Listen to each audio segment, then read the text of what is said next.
You know, these right-wingers are disgusting with some of their attitudes. There's one guy would always come into the gym and he would try to argue with me. And he'd hear something like on one of these talk shows. But he didn't take into account, I might have already heard it, found out the facts, and had a counter-argument. And so when he started spewing it out, I'd interrupt him and give him the actual facts. And that irritated him because he wanted to believe what he heard. You see, these people have what's known as confirmation bias syndrome. That's where they only want information that confirms the preconceived notions reiterated back to them. And he got irritated. One time he says to me, that of himself, he said, I have the right to my opinion. I have a right to express my opinion. You have the right to hear my opinion. And that's where it ends. And I said, if you can open your mouth, so can I. But these are the type of people on the right. They think that they have the freedom of speech, but nobody else does. Unless they agree with them. Unless that other person is saying, you're right, Joe. Yeah, you're right.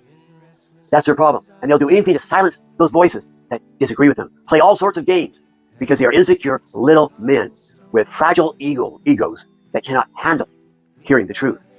That is their problem. But the good news is we can get away from them, but they can never get away from themselves. Have a good day.